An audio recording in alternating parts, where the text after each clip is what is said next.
प्रिय संस्कृत मित्राणी नमः संस्कृताय आरके संस्कृत स्टडी में आप सभी भाई बहनों का हार्दिक स्वागत अभिनंदन वंदन करते हुए आज हम YouTube के online channel RK Sanskrit study में महाकवि कालिदास द्वारा विरचित मेघदूत खंड काव्य के पूर्व मेघ में श्लोक नंबर 11 का हम लोग वाचन करेंगे। इस श्लोक में अब यक्ष मेघ से कह रहा है, जो पिछले श्लोक में बताया कि अब तुमको जाना चाहिए और हवा भी धीरे धीरे प्रेरित कर रही है कि हे मित्र तुम जाओ, उसी जिस दिशा में आपको जाना है उसी दिशा के तरफ हवा भी अब धीरे धीरे चलने लगी है। और बताया कि मैं तुमको साथी भी दे रहा हूं, जब तुम आकाश में जाओगे तो जो बगुले हैं जो अपने गर्भ क्षण के परिचय अर्थात गर्भ समय से चिर परिचित होकर के तुम्हारे साथ साथ जाएंगे और आकाश में आपकी सेवा भी करेंगे। लेकिन यहाँ पे अब बगुले कहाँ तक जाएंगे यह तो बतलाया नहीं कि बगुले जहां आपको जाना है वहां तक जाएंगे या बीच रास्ते में छोड़ देंगे। इसीलिए अब इस श्लोक में यह यक्ष अब एक ऐसा यात्री उसके साथ भेज रहा है जो रामगिरी पर्वत से लेकर के कैलाश पर्वत तक वह जाएगा। और कैलाश पर्वत पे जब चला जाएगा तो उससे कितनी दूरी पे है, बस कैलाश पर्वत के सामने ही अलका पूरी है। तो अब यहाँ से वहां तक के यात्री को इस श्लोक में बतलाया कि यह तुम्हारे साथ यहाँ से अर्थात रामगिरी पर्वत से कैलाश पर्वत तक जाएंगे। यह पूरा श्लोक मांदाक्रांता छंद में निबद्ध है और मांदाक्रांता छंद में 4 पे 6 पे और 7 पे यति होती है। और मांदाक्रांता छंद का लक्षण होता है मांदाक्रांता जलधि सडगई भो न तो तात गुरु चेत। तो वही लक्षण है किसका, मांदाक्रांता छंद का। और यह मांदाक्रांता छंद में ही यह श्लोक निबद्ध है। तो आइए देखते हैं अब इसमें यक्ष मेघ से क्या कह रहा है। तो कह रहा है क्या कि कर्तुम यच्च प्रभवति महिम उच्छलिन्धाम वन्ध्या तच्छरुत्वा ते श्रवण सुभगं तच्छरुत्वा ते श्रवण सुभगं गर्जितं मानसोत्का आकलासात् विषकिसलय छेदपाथेयवन्त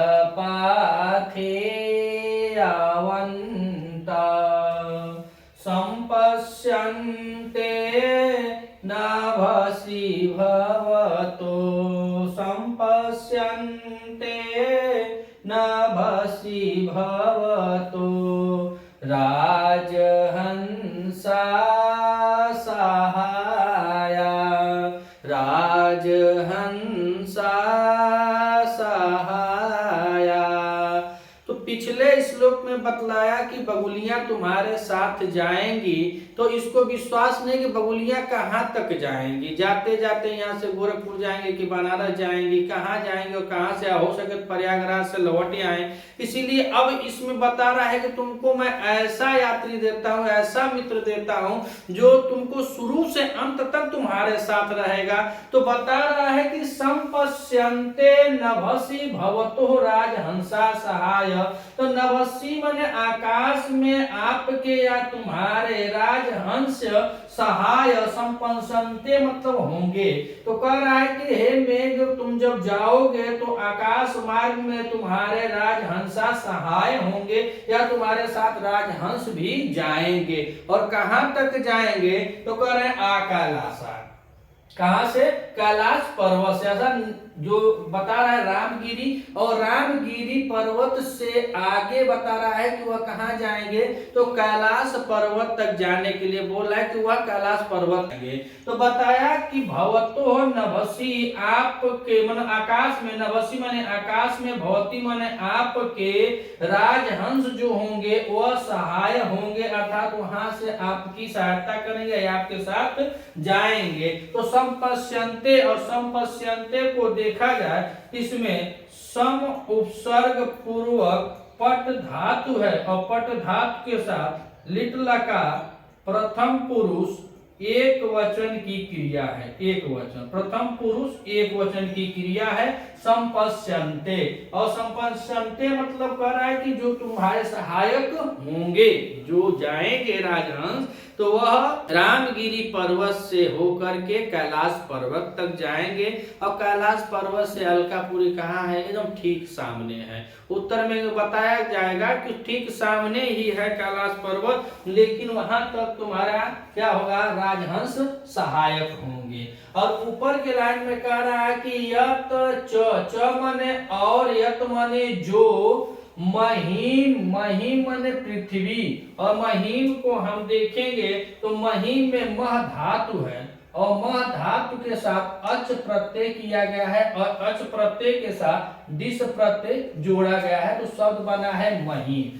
तो कह रहा है कि और जो पृथ्वी को उच्छिलिंध्राम, उच्छिलिंध्राम कहा जाता है कि कुकुरमुत्ते से युक्त, अर्थात जो छालेंद्री होता है, जो छालेंद्री का पौधा होता है, वो बरसात के मौसम में ज्यादा उगता है। इसमें बता रहा है कि जो कुकुरमुत्ते से उपजाऊ, उपजाऊ का कर अवंध्याम, अगर यही होता वंध्याम तो क्या हो जाता? बंजर जमीन होती। लेकिन कह रहा है कि यहाँ पे अवंध्याम, अवंध्याम, और यहाँ पे क्या है? गदितम श्रवण शुभगम, अर्थात जो मेघ आता है उसके जल से पृथ्वी उपजाऊ हो जाती है। और कैसी उपजाऊ को बता रहा है? जिसमें कुकुरमुत्ते खिल जाते हैं, जो कुकुरमुत्ते हो जाते हैं, कुकुरमुत्ते।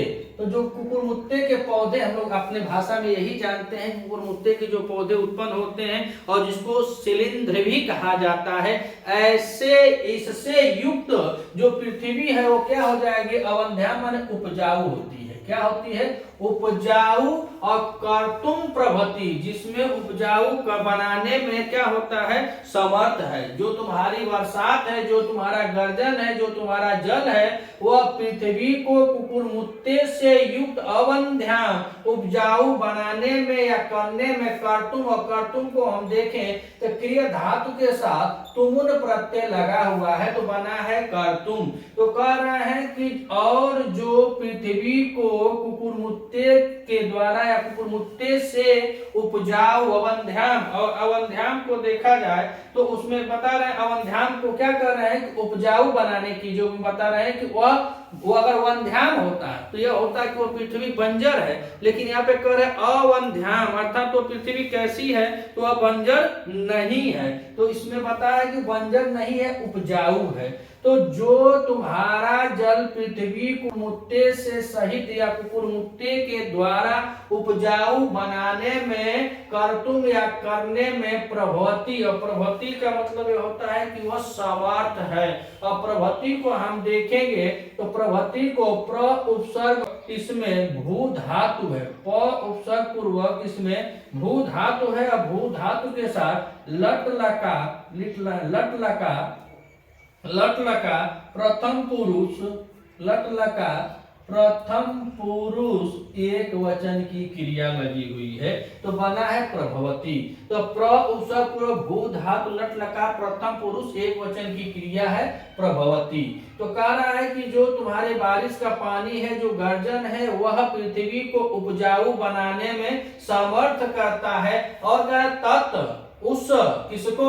श्रवण शुभगम, जो तुम्हारा गर्जन है, और श्रवण शुभगम जो सुनने में यानी कानों को कर्ण प्रिय जो तुम्हारा गर्जन है। तो कह रहा है कि तत् उस श्रवण शुभगम अर्थात कानों को सुनने वाला प्रिय, ते माने, और ते से किसका बोध हो रहा है? यहाँ पे मेघ का बोध हो रहा है। तो कह रहा कि हे मेघ, तत् उस श्रवण शुभगम जो कानों को प्रिय लगने वाला तुम्हारा गर्जितम जो गर्जन है, श्रुत्वा मन सुन करके, जो कानों को प्रिय लगने वाला तुम्हारा जो गर्जन है, उस गर्जना को सुन करके। तो श्रुत्वा की बात करो तो इसमें श्रु के साथ श्रु और श्रु के साथ कत्वा प्रत्यय लगा हुआ है, श्रु के साथ कत्वा प्रत्यय लगा हुआ है। तो कह रहे हैं कि तत् उस श्रवण शुभगम जो कर्ण प्रिय जो ध्वनि है, जो कर्ण प्रिय जो आवाज है, ते मतलब मेघ से तुम्हारा, हे मेघ तुम्हारा,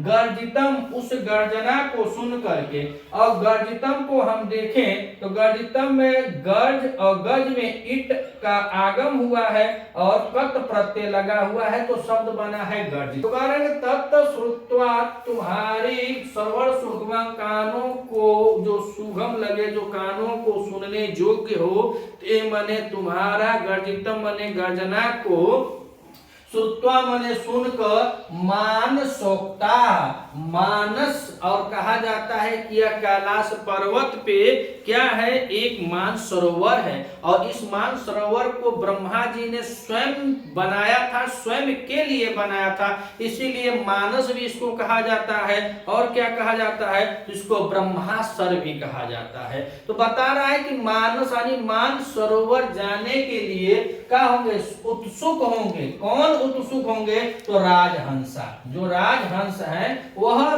क्या हो जाएंगे, मान सरोवर जाने के लिए, मानस सरोवर जाने के लिए उत्सुक हो जाएंगे। तो पहले बतलाया कि जो तुम्हारी गर्जना है, जो तुम्हारा जल है, वह पृथ्वी को, महीम माने पृथ्वी को उच्छृंद्राम अवंध्या कर देगा, अर्थात कुकुरमुत्तों से युक्त होकर के उपजाऊ करने में समर्थ है। और फिर कह रहा है कि तत् और श्रवण सुभगम उस कान प्रिय ध्वनि, ते मन मेघ का बोध हो रहा है कि ध्वनि जो गर्जतम है, जो गर्जना है, उसको सुन करके मानस उत्सुकता अर्थात मान सरोवर जाने के लिए उत्सुक कौन हो जाते हैं, तो कह रहा है कि राजहंसा। और राजहंसा जाने के लिए उत्सुक है। तो अब राजहंसा के बारे में बतला रहा है कि संपश्यन्ते नभसि भवतो राजहंसा सहाय आकलसा विशाकिशलाया योच्छेद पाथे अवंत। तो इतना गर्जना सुन करके जब राजहंस उत्सुक हो जाएंगे मान सरोवर जाने के लिए, तो वो मान सरोवर कहाँ है, तो कैलाश पर्वत पे। तो कैलाश पर्वत पे जाएंगे तो जब इतनी लंबी दूरी है तो कैसे जाएंगे, तो कह रहे कि विष किसलय छेद पाथे अवंत, अर्थात कमल नाल के अग्रभाग को छेद मतलब टुकड़े टुकड़े कर करके रास्ते के भोजन के लिए अपने चोंच में दाबे हुए। राजहंस जो कह रहा है तो वह हंस आप लोग जानते होंगे, और वैसे भी एक श्वेत रंग का पंछी होता है जिसकी चोंच और पैर दोनों लाल होती है। और यह नीर और क्षीर का विभेदन इसमें बहुत अच्छा होता है। यह नीर क्षीर का क्या करता है, विवेक के लिए प्रसिद्ध है, दोनों को अलग अलग कर देता है। तो कह रहे हैं कि आ कैलाशा, कैलाश पर्वत कौन जाएंगे, राजहंस। लेकिन कैसे तैयार है, तो कह रहे हैं विष किसलय अर्थात कमल नाल के अग्रभागों को, छेद मतलब काट कर या टुकड़े टुकड़े करके, पाथेवंतम अपने मार्ग के, पाथे माने मार्ग के वंतम भोजन को तैयार किए हैं, अपनी चोंच में सब लिए हुए हैं, अग्रभाग को काटे हुए हैं। किसके, तो कमल लाल के अग्रभाग को काट करके अपने चोंच में दाबे हुए हैं कि हमको कहां जाना है, तो कैलाश पर्वत पर जाना है। और कैलाश पर्वत पे कहाँ जाना है, तो कैलाश पर्वत पे बताया जाता है कि जब बारिश का मौसम आता है, जैसे बारिश का मौसम आ जाए, बरसात होने लगती है, तो कैलाश पर्वत पे जो मानसरोवर है उसका जल स्वच्छ और साफ हो जाता है। और वह बारिश के महीने को छोड़ करके शेष महीनों में हिम के कारण वह मानसरोवर दूषित हो जाता है। तो उससे राजहंस जमीन के तरफ अर्थात पृथ्वी की ओर आते हैं, समतल मैदान में चले जाते हैं। और जैसे ही मेघ आता है तो उनको पता चल जाता है कि बारिश का मौसम आ गया है। तो बारिश के मौसम में अब जमीन अर्थात समतल मैदान पर यहाँ का पानी दूषित हो जाता है, तो वह उस मेघ के साथ धीरे धीरे उधर चले जाते हैं अर्थात मानसरोवर में चले जाते हैं। तो जब शरद ऋतु आती है तो वहां का जल दूषित हो जाता है, वहां रोग उत्पन्न हो जाता है। तो राजहंस क्या होते हैं, वो अब आ जाते हैं समतल मैदान के तरफ। और जैसे ही बारिश का मौसम आता है, जब यहाँ का जल दूषित होता है, तो राजहंस मेघ के साथ फिर से मानसरोवर चले जाते हैं। और मानसरोवर कहाँ है, तो कैलाश पर्वत पे है। तो वही बता रहा है कि आ कैलासा विष किसलय, आ कैलासा विष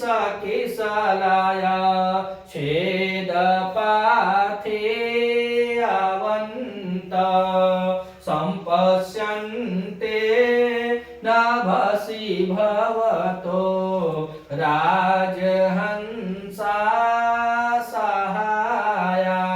और राजहंसा में षष्ठी तत्पुरुष लगा हुआ, षष्ठी तत्पुरुष है राजहंसा।